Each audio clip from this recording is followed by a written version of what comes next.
Պարոն Հայրապետյան, նախ շողակաթի հետ կապված շատ քննարկումներ եղավ եւ ասվում է, որ դա հատուկ է արված եկեղեցու հետ կապված այս իշխանության արշավի շրջանակում։ Արդյոք հնարավոր չէր, որովհետեւ կա տեսակետ, որ դա ազգային ինստիտուտի պահպանության հարց է նաեւ լուծում։ Չկար տարբերակ, որ պահպանվեր, պետությունը պահպաներ շողակաթ հեռուստաընկերության եթերը։ Ես իհարկե չեմ կարող ասել, թե դուք ինչ նկատի ունեք նման հարցադրում բարձրացնելով, որովհետև երբ նախագիծը քննարկվում է ազգային ժողովում, ես հստակ ասել եմ, թե մեր գերատեսչության եւ թե կառավարության մոտեցումը, որ շողակաթը պետք է շարունակի հեռարձակվել, մասնակցելով նոր մրցույթի հանրային մուլտիպլեքսում հեռարձակվելու, ինչպես նաև ցանցային օպերատորներով հեռարձակվի, այսինքն նախագծի հեղինակների հետ մեր քննարկումները մեզ մոտ նաև հստակ այդ տպավորությունն են թողել, որ ոչ թե քննարկվում է հեռուստաալիքի հեռարձակման չհեռարձակման, այլ ավելի շատ հեղինակները բարձրացնում էին պետական ֆինանսավորման հարցը։ Այսինքն պետք է սլոթը կրկին մրցույթի դրվի եւ մենք նաեւ այդ համոզմունքը ունենք, որ շողակաթը մասնակցելու է մրցույթին եւ զբաղեցնելու այդ սլոթը եւ շարունակելու է հեռարձակվել թե հանրային մուլտիպլեքսի տարածքում եւ թե ցանցային օպերատորներ։ Հատուկ որևէ քայլ չի արվում շողակաթի դեմ։ Ես Հայաստանի Հանրապետության կառավարության անունից կարող եմ նման հայտարարություն անել, որ շողակաթի հեռարձակման դադարեցման հարց չի եղել եւ ապրիորի եւ իբնը չի կարող լինել մեր կառավարության գործունեության առանցքում, որևէ հեռուստաալիքի իր համար հարմար բովանդակությամբ կամ անհարմար, անկախ դրա բովանդակությունից, հեռուստահաղորդումների կոնտենտից, կառավարությունը բարձր է գնահատում խոսքի ազատություն եւ դրա ցցուն ապացույցն այն է, որ թե հանրային մուլտիպլեքսում ՑՊԱՀ-ս գործում են այնպիսի հեռուստաալիքներ, որոնք համաձայն են անհամեմատ ավելի ծանր եւ անհամեմատ ավելի սաստիկ քննադատություններով են հանդես գալիս կառավարության իշխող ուժի գործունեության հասցեին, ինչպես նաեւ ցանցային օպերատորներով եւս շարունակում են տասնյակ հեռուստաալիքներ լինել, որոնց բովանդակությունը կարող է բավականաչափ այսպես ոչ այնքան հաճելի լինել, հնչել կառավարության համար, սակայն չի եղել եւ ես կարող եմ անել այդ պնդումը, որ չի էլ լինելու ապագայում որևէ քննարկում օրակարգային հարց այս կամ այն հեռուստաալիքից ազատվելու։ Այսինքն մեր մոտեցումը, երբ նախագիծը շրջանառվել է եւ քննարկումները նաեւ կառավարության ներսում եղել են ըստ էության ֆինանսավորման մոդելի վերաբերող եւ ոչ թե որևէ հեռուստաալիք փակել կամ չփակելու։ Ես ԱԺ-ամբիոնից մեկ անգամ հայտարարել եմ, այս օգտվելով արդից եւս մեկ անգամ ուզում եմ վերահաստատել, որ այն արժեք համակարգը, որին մենք հետևում ենք եւ կրում ենք եւ այն սկզբունքները, որոնց մենք կարճած ենք, բնականաբար անգամ հնարավորություն չի տալիս դիտարկելու, որ մեր կառավարման օրոք որևէ անգամ ընդդիմադիր ամենասաստիկ բովանդակությամբ հեռուստաբովանդակությամբ հեռուստաալիքի փակելու հարց քննարկվի։ Պարոն Հայրապետյան, այնուհանդերձ չնայած հանձնաժողովի բացասական եզրակացությանը, իշխանությունները ամեն դեպքում առաջ տարան այդ նախագիծը, ինչու հանձնաժողովի մասնագիտական կառույցի դիրքորոշման հետ հաշվի չնստեցին կառավարությունը։ Առաջին անգամ եմ լսում նման բան։ Այսինքն հանձնաժողովը բացասական եզրակացություն է տվել։ Առաջին անգամ եմ լսում նման բան։ Նախ ուզում եմ արտաբերեք հանձնաժողովի անունը։ Որ հանձնաժողովը։ Հեռուստատեսության։ Եվ ռադիոյի, հա, չէ։ Եթե դուք նկատի ունեք եւ շփոթել եք հանձնաժողովը հանրային հեռարձակողի խորհրդի հետ, որովհետեւ հանրային հեռարձակողի խորհուրդն էր վերապահումներ ներկայացրել մասնավորապես մշակութային, հոգեվոր մշակութային եւ կրթական բովանդակությամբ ուրեմն հեռուստահաղորդումներով ապահովելու հեռուստաեթերում հանրային մուլտիպլեքսում, դրա լուծումը միանշանակ գտնված է, դրա համար կառավարությունը միլիոնավոր դրամներ հատկացում է նախատեսում 26 թվականից հենց հատուկ ուրեմն հանրօգուտ կոնտենտով ժամանակահատվածը եթերում ավելացնելու այս պարագայում արդեն բոլոր այն ալիքները, որոնք պատրաստ կլինեն դիմել եւ ստանալ դրամաշնոր հանրօգուտ կոնտենտի համար, անկախ ցանկացած հեռուստաալիք լինի պատկանի ընդդիմադիր որևէ քաղաքական ուժի թե ոչ, կախված բացառապես տվյալ հեռուստա ծրագրի հեռուստահաղորդման բովանդակությունից դրանք կլինեն մանկական ուրեմն ֆիլմերի թարգմանություններ կամ նոր սերիալների, բայց հոգևոր մշակութային կամ կրթական բնույթի կամ մարզական բնույթի որևէ հեռուստահաղորդումներ, ապա նոր ստեղծված հիմնադրամը կֆինանսավորի խրախուսելով հենց այն, ինչի ըստ էության հիշատակում էր, ինչը հիշատակված էր հենց հանրային հեռարձակողի խորհրդի անհանգստությունների մեջ։ Պարոն Հայրապետյան, տեսեք, շողակատի հարցը երբ որ բերեց այսպես քննարկման օրակարգ, հիմնավորման մեջ արդյունավետության հարցն էր դրված։ Հիմա մենք ունենք եւս երկու հանրային հեռուստաալիք, լուրերինը եւ հիմնականը, եւ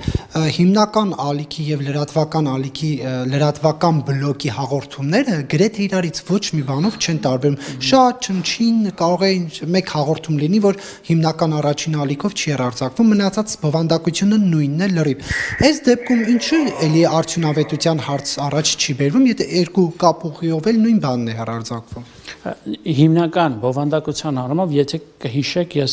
ազգային ժողովում որպես հարակից զեկույցով էի հանդես գալիս եւ ես մեծավ մասամբ չեմ էլ անդրադարձել արդյունավետությանը։ Ենթադրում եմ դուք հղում եք անում հիմնական ուրեմն նախագծի հեղինակներին եւ հիմնական զեկուցողին, բայց կրկնում եմ, եթե բովանդակության հետ կապված կան հարցադրումներ, շատ կարեւոր է հասկանալ ով է դրա հասցեատերը։ Դրա համար գոյություն ունի հանրային հեռարձակողի խորհուրդ եւ կարելի է այդ հարցադրումները հնչեցնել եւ ես չեմ բացառում, որ այդ հարցադրումներից հետո ինչ որ բաներ իրականում ծրագրի մեջ վերանայվեն։ Եվ եթե հայկական ալիքների հետ կապված հարցեր չկան, ռուսական ալիքներին անցնենք, ի վերջո ինչ որոշում կա, պարոն Հայրապետյան, որտեղ միշտ քննադատվում է դրանց հանրային մուլտիպլեքսում լինելը։ Ես կարող եմ ասել, որ ամիսներ առաջ այն ուրեմն մտահոգությունները, որ մենք ունեինք եւ կոմունիկացրել ենք Ռուսաստանի Դաշնության գործընկերների հետ առանձին հեռուստահաղորդումների բովանդակության մասով, ընդ որում նաեւ չբացառելով, որ եթե դրանք այլևս չբացառվեն եթերից, մենք ստիպված կլինենք վերանայել ուրեմն միջկառավարական համաձայնագրի որոշ կետեր եւ նաեւ այն բանից հետո, երբ հայտնի մի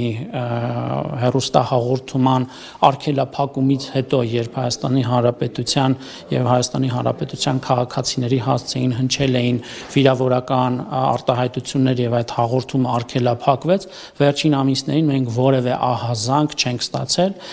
Սա հաշվի առնելով, մենք այս փուլում նման հարցադրում դեռևս չենք դնում գործընկերների առաջ, որովհետեւ ըստ էության վերջին ամիսներին դրա առիթը պարզապես չկա, սպասելով, որ ըստ էության մենք կողմերը կկատարեն պայմանագրով իրենց ստանձնած պարտավորությունները եւ դրանից հետո արդեն կառավարությունը որոշում կկայացնի ընդհանրապես երբևէ կդիտարկի արդյոք որևէ միջազգային կամ օտար երկրի հեռուստաալիքի հեռարձակում իր սեփական հանրային մուլտիպլեքսով, թե ոչ։ Անձնական իմ կարծիքը գաղտնիք չէ, դեռևս 2020-21 թվականից, երբ դեռևս հանդիսանում էի ազգային ժողովի падգամավոր, ես նշել եմ, որ իմ կարծիքով հանրային մուլտիպլեքսով այդքան էլ նպատակահարմար չէ, որ միջազգային հեռուստաալիքներ հեռարձակվեն, այս 5 տարիների ընթացքում իմ դիրքորոշման մեջ դեռևս ոչինչ չի փոխվել։ 7 տարով էր այդ միջկառավարական պայմանագիրը, մոտ 2 տարուց 1.5 տարուց սպառվելու է։ Հնարավոր է, որ էլ չկնքվի։ Ես ըստ էության անդրադարձա դրան, միայն այդ փուլում մենք կկարողանանք ասել, սակայն եթե դուք հարցնում եք իմ անձնական դիրքորոշումը, ես արդեն իսկ հայտնեցի։ Պարոն Հայրապետյան, օգոստոսի 8-ի փաստաթղթում, երբ որ ստորագրվեց եռակողմ, նաև ձեր ոլորտի հետ կապված պայմանավորվածություններ կան։ Մենք տեսնում ենք թրիփի հետ կապված դեռ առարկայական ոչինչ չկա այս բային։ Ձեր ստորագրած համաձայնագրերի հետ կապված ինչ է արվում, օրինակ հայ-ամերիկյան ինչ քայլեր են արվում այստեղ, դուք ինչ եք ստորագրել եւ ինչ եք հիմա անում։ Գիտեք, օգոստոսի 8-ից հետո նաև թրիփի մասով փող այցելություններ են տեղի ունեցել եւ շատ առարկայական պայմանավորվածություններ են ձեռք բերվել, հետեւաբար որ այն որ առարկայական ոչինչ չկա, եկեք դա արձանագրենք, որ ձեր դիրքորոշումն է, ես այն չեմ կիսում, բայց գանք մեր ոլորտային ուրեմն փող ըմբռնման հուշագրի իմպլեմենտացիային, ես կարող եմ ասել, որ եթե օրինակ չլիներ այդ երկկողմ հուշագիրը, Հայաստանի համար գրեթե անիրագործելի կլիներ այս փուլում դիտարկել օրինակ արհեստական բանականության տվյալային կենտրոնի կառուցման հարցը կամ առնվազն մոտ ժամկետներում, իսկ այն շատ իրատեսական է դարձել նամանավանդ հաշվի առնելով հենց քաղաքական ամենաբարձր մակարդակում ձեռք բերված տեխնոլոգիաների եւ նորարարությունների ոլորտում պայմանավորվածությունները եւ ես հույս ունեմ, որ առաջիկայում Firebird ընկերությունը իր հայտարարությամբ ուղղակի սա կհաստատի, որովհետև միայն քաղաքական բարձր, ամենաբարձր մակարդակում ձեռք բերված ռազմավարական պայմանավորվածությունները թույլ կտան այս կամ այն երկրին հասանելիություն ունենալ աշխարհի ամենաառաջադեմ, ամենաառաջատար տեխնոլոգիաներին, այնպիսին ինչպիսին տվյալ պարագայում հենց այդ ծրագրի շրջանակում Հայաստանը կստանա այդ հասանելիությունը, ուրեմն ամպային ծառայությունների արտահանում իրականացնել Հայաստանից աշխարհի տարբեր երկրներ եւ սա միլիոնավոր դոլարների ներդրման մասին է, ինչպես նաեւ որ գուցե կարող է ոչ առաջին հայացքից ոչ, սակայն խորությամբ հարցը քննարկելու պարագայում ավելի կարևոր լինի տեխնոլոգիաների հասանելիությունը մեր տնտեսության գիտության զարգացման համար, քան հենց բուն ներդրումների ծավալը, որովհետև սրանով չմոռանանք, որ տնտեսական խնդիրներ լուծելուց բացի, նաև այս օրինակ ծրագրերով մենք հնարավորություն ենք ստեղծում մեր երկրի համար, մեր տնտեսության համար թռիչքաձև զարգացում ապահովելու։ Արվանյակային լուսանկարները։ Բացի այդ, նաև ուզում եմ ասել, որ օգոստոսի 8-ին մենք նաև առանձին ամերիկյան խոշոր ընկերությունների հետ կապված տարատեսակ ընթացիկ հարցեր ենք բարձրացնել, հարցեր, որոնք ամիսներ կամ տարիներ շարունակ ըստ էության մեզ համար օրակարգային են եղել, YouTube-ի մոնետիզացիայից մինչև PayPal-ի ծառայությունների հասանելիություն, Stripe-ի եւ այսպես շարունակ, եւ ես կարող եմ ասել, որ քաղաքական ամենաբարձր մակարդակով նաև մենք աջակցություն ունենք ԱՄՆ գործընկերների կողմից ամերիկյան խոշոր կորպորացիաների ավելի մեծ թափով մուտք ապահովելու դեպի հայաստանյան էկո միջավայր։ Այսինքն այս առումով օգոստոսի 8-ը կարող եմ նաև ասել շրջադարձային էր։ Բացի այդ, շարունակելով այս շարքը կարող եմ ասել, որ օգոստոսի 8-ից հետո նորանոր հատկապես ամերիկյան, բայց ընդհանրապես միջազգային վերազգային տեխնոլոգիական ընկերությունների շրջանում հետաքրքրվածությունը Հայաստանի իբրև տեխնոլոգիական հաբ, Հայաստանը դիտարկելու որպես նոր ուղղություն իրենց մասնաճյուղերը, նոր մասնաճյուղեր բացելու Հայաստանում